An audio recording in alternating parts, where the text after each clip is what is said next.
Hi, Craig Wilson here, and welcome to the Making the Media podcast. Major trade shows like IBC and NAB are often seen as a bellwether for the media industry, an opportunity to sense the mood within the technology vendor community and the wider broadcast sector. But beyond anecdotal evidence around how many people were there and what the show was like in the halls, it can be difficult to build a clear picture. Well, the trade shows are also where the organisation, the IABM, publishes its State of Media Tech reports, providing hard evidence based on survey data on the key issues, concerns and areas for optimism for the industry overall. It's an extremely detailed report, covering a wide range of topics, from the growth of AI and ML to areas for investment, from training to total cost of ownership. To unpack all of that, I spoke with the IABM's Head of Knowledge, Lorenzo Zanni. But before we got into the nuts and bolts of the report's findings, I asked him how they gathered the survey data. We have a mixed, hybrid approach to market research.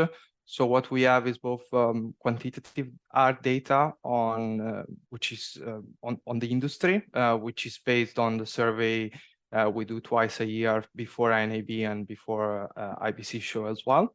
And on this survey, we ask a variety of questions to both media companies and media technology suppliers on the media technology strategy, on their investment strategy, and where they see things going next. So that is the quantitative data that we use, which is of course part of the report. We also do regularly in-depth interviews with both media companies and technology suppliers on trends in different parts of the content supply chain and covering some of the similar topics as well. And we really try to connect the dots between these two things. So trying to find the sweet spot between the quantitative evidence we have and qualitative evidence as well. So it's a mixture of these two things for most part.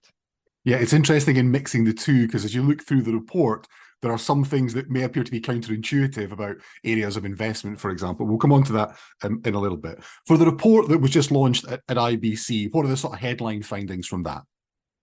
Yeah, so in terms of the report, I would say that we always start by talking about confidence in the sector. The confidence is positive, though what we've tried to show is that it is slightly down compared to last year, and the mood in the industry is a bit darkening compared to the last 2 years, particularly due to the impact of macro headwinds on macroeconomic pressure on the media technology sector. And that was one of the highlights we've identified as part of this research, because we've tried to show that has an impact on media technology investment as well. One of those kind of effects is the impact of, for example, on talent, the fact that talent is difficult to find. The cost of talent has gone up, so some companies have relied, for example, more on outsourcing to kind of compensate for this trend. I would say another big impact is the fact that media companies are looking for more efficiency when they're spending technology, efficiency in technology solutions, and that has also led to the rise of some technologies, including, for example, artificial intelligence and machine learning, which has been one of the highlights of 2023. There have been many other highlights, I think, because the report is very dense with information, but I would just highlight those three as the main ones. Yeah, let's maybe explore those in a little bit more detail. So you talked there about the drive for efficiency, and this is certainly something that we see when we, speak to our customers as well. How are people trying to achieve that? Is it through a recognition that budgets are not going up, so as a consequence they need to do more with what they have, or is it that they're refocusing their investment efforts into different areas? I would say that they are refocusing more on investment efforts into different areas, while at the same time trying to do a little bit more with less in some other areas as well. I think another finding of the report, which was probably one of the most interesting one for me, is that we've seen media technology budgets growing despite the financial pressure, which highlights that we are in a transformation period, so that because of all these new technologies emerging in the sector, media companies are compelled to invest in technology because they see that as critical to their future success, and I would say rightly so from my perspective. So I think there are some key areas in which investments are being made, but there are other areas, probably if we look at, a media, kind of traditional media company, we always say that in the linear part, maybe things media companies are trying to be a little bit more efficient, while most of the investment is going into digital part, which is what we've seen in the last 3 years or so, particularly after COVID. You also mentioned about talent scarcities. Again, this is an issue we've actually explored a couple of times on the podcast. Do you think this is driving the companies involved to actually focus more on internal training and actually investing in the staff that they've currently got because they're having problems of attracting talent from elsewhere? Yeah, that's an interesting one, Craig. I think this is being tackled in different ways. I think it's interesting about talent that the picture changes in different geographies, because in some geographies, the talent issue is more of an issue. For example, speaking to an Indian broadcaster, they were telling me that in India, talent is not very much of a problem at the moment. It was maybe, but now, because of the fact that many large tech companies have laid off employees, they're finding a lot of talent at the moment.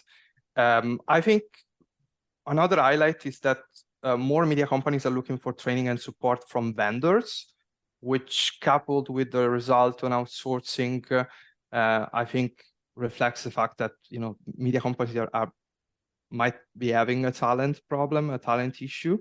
I think it's important for them to invest in training their employees, though I also think that it's interesting because a lot of them have invested in insourcing media technology development in the last few years, and we've seen that going down in the last research. So maybe when you look at technical talent, and I'm just talking about technical talent at the moment, so software development engineers, some of them are making a decision about, do we want to do insourcing or not? Because if they don't want to do insourcing in the future and they just want to rely on vendors, maybe training that talent is not like a good option, because having an insourcing capability in-house, it's very costly businesses, and it's something that media companies have discovered, particularly in the last few years. So, and even that, it always depends on the context, depends on the company, because large media companies will always have a kind of in-house department, but some medium to small broadcasters may have revalued their decisions when it comes to that. So one thing that you mentioned there was, there have been some layoffs with the large media technology companies in certain sectors, and that has perhaps freed up some talent. But equally, are media technology companies having issues around retention of talent because the competition is much wider? It's not just media technology companies. The skill set is such that the skill set that you could have working in an IT department of a media tech company could actually make you attractive to many other companies. Exactly, and that's one of the probably the most important cause of the talent shortage is the fact that technology is converging. A lot of technologies that are important to media today are general purpose technologies that are used in other industries as well. So you're finding yourself in competition with other industries that might have bigger pockets as well. In lots of cases, they have bigger pockets and they can pay more for talent.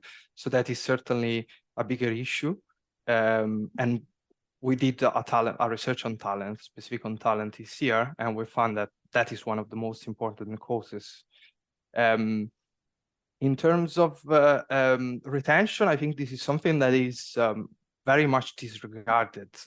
I've heard only a few companies talking about it, but it's something that is very important, particularly because we need to consider, everything that we provide to employees in the industry. So not just pay, but also, working conditions, which we've seen in our research that are very important. Diversity and inclusion is something that particularly the younger generations are very much interested in. So the whole kind of, it's a multi-dimensional kind of offering. It's not just about pay, but pay is certainly important. So let's talk about AI and ML. Yeah. Everywhere you go at the moment, everyone is talking about it. There's a phrase I've used a couple of times, which I think is cautious excitement, because I think people are excited by it, but they don't really know actually what it's going to mean. What did the research say about the beginnings of the impact of AI on the industry? Because AI itself has been around for a while. It's just in the last year It has an explosion of interest in it. Yeah, definitely. Yes, I think last year has been a kind of flagship year for AI because of what's happened, particularly because of the growth of generative AI at the consumer level. So a lot of us have started to use tools such as ChatGPT in our daily jobs, which has been amazing. And one of the things that has been amazing for me has been the speed of this growth and the speed of development of this technology, and the money, the investment that is going into it, particularly from the large technology companies.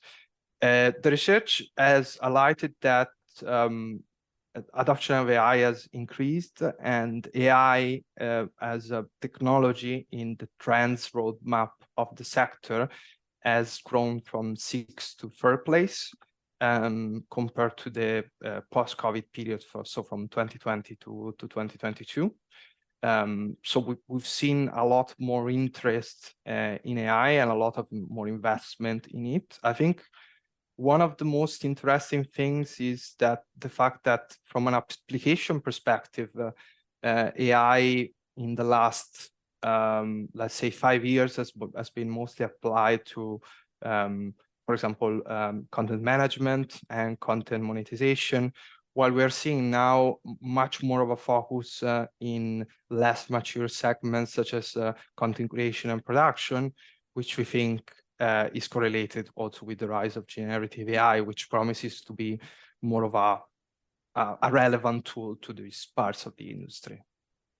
Yeah, it really is very interesting. One thing I would mention is obviously with NABID, we did some demos at IBC of some AI technology, and we've got some stuff on our website and videos on YouTube, which is really interesting that people are looking at it just now. You talked there about the fact that it's the generative AI area, if you like, that people are becoming, much more interested in. But I think there is that sense of caution about how the models are being trained, about people's, are people's intellectual property being utilized in terms of training the models and things like that as well. And I thought it was interesting in the report where in the section around cloud, it still highlights security as a concern that people have around cloud. And often when you're talking about cloud services, that can then involve AI as well. So is it the case that these things are sort of conflating together to give people concern within the industry about what AI may actually mean? Definitely. I think, there is a lot of controversy about AI as well when it comes to what's happening in the industry. It was one of the causes of the strike. It was not the only cause, but the strike in Hollywood, I think, he highlights the fact that generative AI can have a big impact on the sector if it's left unchecked, basically. And also, I think that there might be a lot of issues around privacy. You mentioned the models that remain black boxes, and the fact that large technology companies hold the keys to these models, but we don't know, how these models are kind of designed. It might be part of the kind of the AI development process, because I think there might be need for different stakeholders to get together, and maybe for these companies to become a bit more open, which at the moment I find difficult to I find difficult to see how it could happen in the short term, but I think, you know, we as you say, as you rightly say, we need to remain kind of cautious about AI. So understanding, you know, how it can help the sector, but also understanding what might be the risk. But I think that applies to almost any technology. And yeah, security, I think it's a big focus for media companies. It's not always very much discussed, but I think it's something that has become more important, particularly because of the geopolitical turbulence that there's been in the last year and a half or so.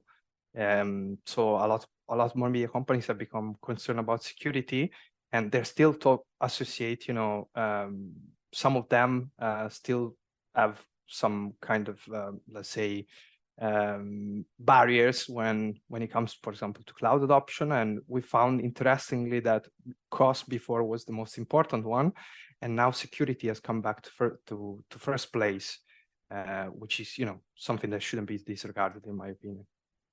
It's interesting when you look through the reports, because one of the things it does is it looks back at trends from the last couple of years and then obviously reflects on where things sit today. One thing that comes through in one of the sections is about total cost of ownership, and total cost of ownership being a sort of key driver, and it's stayed fairly consistent over the last number of years. Do you think that reflects a sort of wider economic climate, that actually TCO is really what people are interested in? Yeah, definitely. I think, you know, as you rightly point out, it's remained quite the same in the last few years. Some of the other things have changed. I mentioned training and support, and, you know, we've seen efficiency and other variables associated with financial scrutiny by media companies increasing in 2023. But total cost of ownership has remained the top driver, and interestingly is the top driver behind cloud adoption as well, or one of the top drivers behind cloud adoption. So I think that has been, you know, a constant focus by media companies in the last few years, really. One area that I mentioned earlier on, there's some findings that appear to be counterintuitive, and I want to bring up one of them, which is about sustainability. Yeah, sustainability is ranked very highly when people talk about, you know, things they're concerned about within the industry, but then when you actually look at the decisions that are being made, that perhaps it doesn't have as much of an influence on that. Is that a fair thing to interpret from the report? Very fair. I think I agree with you. I think there's a lot of talk about sustainability, but there's a lot of there are a lot of cost pressures, as we said. There are a lot of macroeconomic headwinds that are impacting media companies' strategies. So there might be trade-offs, inevitable trade-offs between, you know, sustainability and becoming more efficient as well. So probably solutions that make media companies more sustainable should think about making them a little bit more efficient as well, though this is not always the case. But if the two things are more aligned, probably we could do a little bit more for the planet as well. And I think this is an area where we will do more research in the future. We publish a report on sustainability. It's a very complex topic, and it's never what it seems, I think.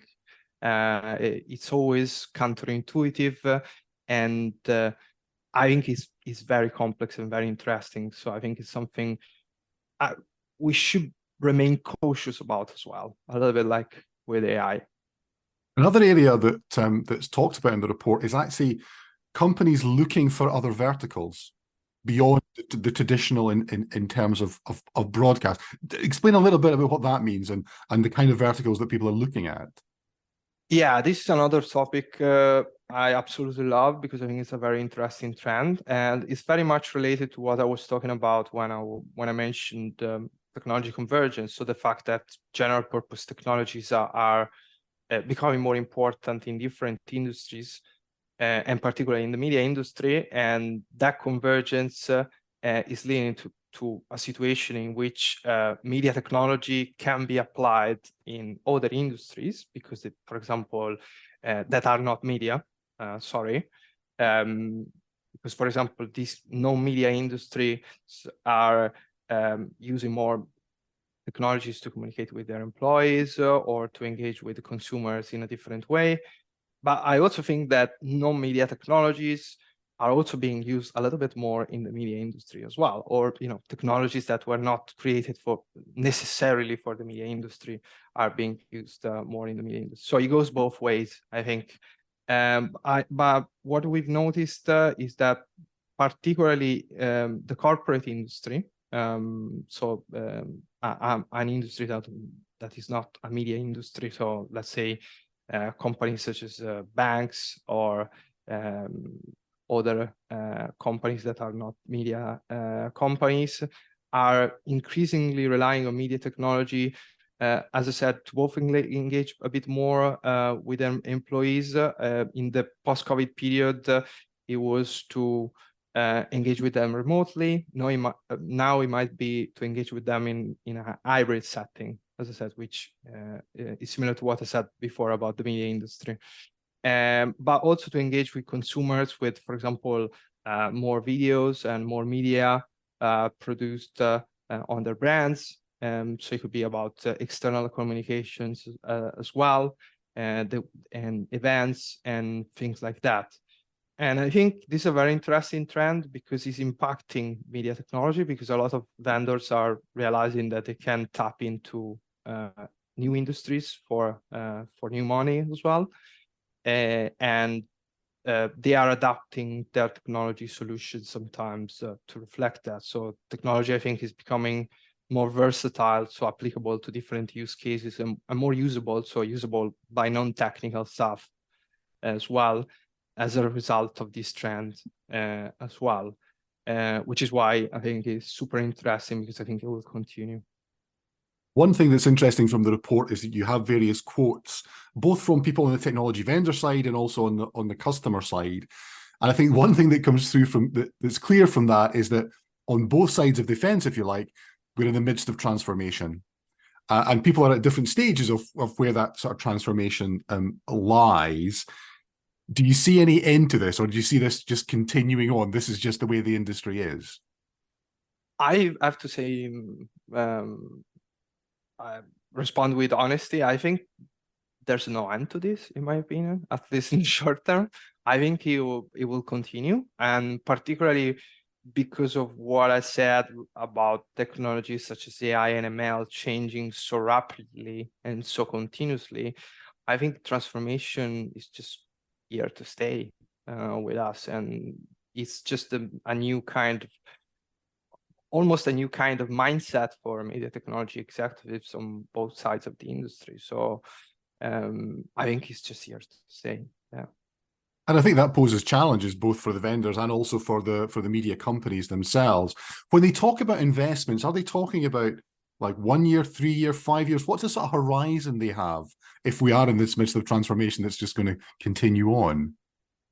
I would say it depends on the type of investment, but generally, if we look at the average investment made by a media company, for example, before it was much of a longer horizon. Sorry, now it's a much shorter horizon because of what we just talked about. The pace of change has increased dramatically, so the horizon cannot be too long. Otherwise, you are at the middle point in the horizon, and what you're doing might have already become outdated.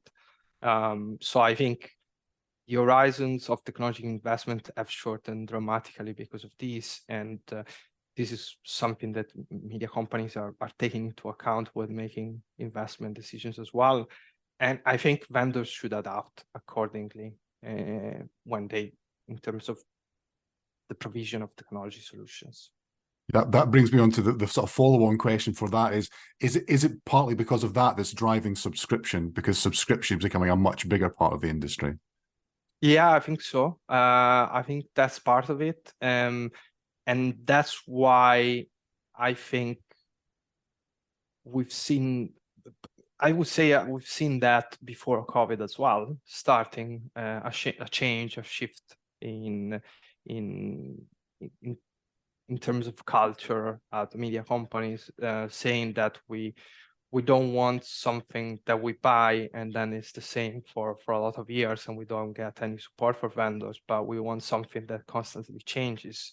And that's very much a model that is consistent with the subscription model, because the subscription model, consists of, kind of a constant feedback loop between a customer and a supplier in terms of the updates that are required, and then the updates are rolled back to the customer. So I think the subscription model is ideal for that.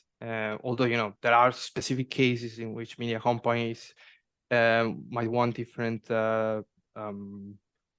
solutions, but I think that's why we've seen the growth of subscriptions, because of the change in the pace of change. Lorenzo, really, really interesting to talk to you and to unpack that. I mean, the report itself is obviously available on the IABM website. I would urge everyone to go and have a look at it there. It has lots and lots of really interesting information. And not just that, there's lots of great information on the website for lots of people to take advantage of. And thank you for combining all of that together for us and unpacking it for us today. There is one question I ask everyone in the podcast, Lorenzo, so I will ask you, which is, what is it, if anything, that keeps you up at night? Oh, good question. I think if we look at the world, what's happened in the world in the last few years, I think keeps me up at night in terms of,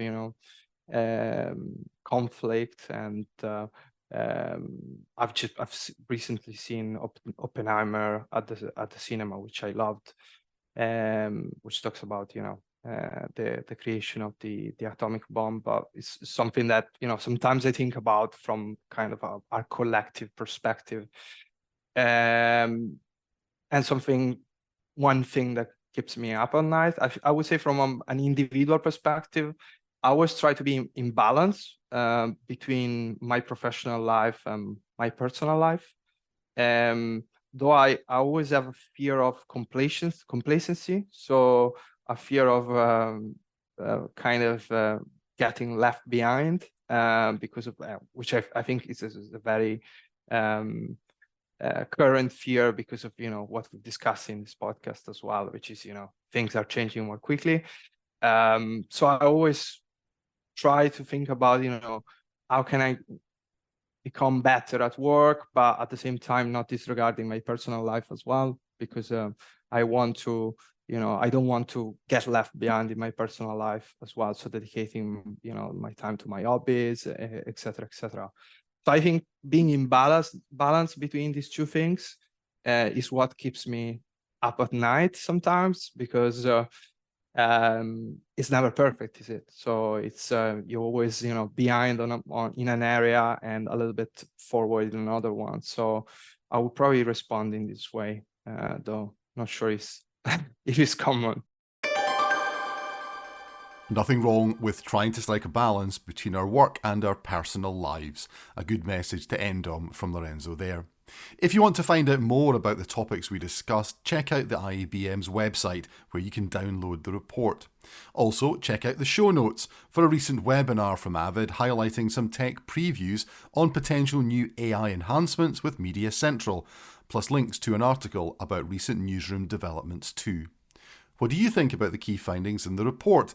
Let us know on social. I am Craig, AW1969 on X and Instagram, or you can email us at makingthemedia@avid.com.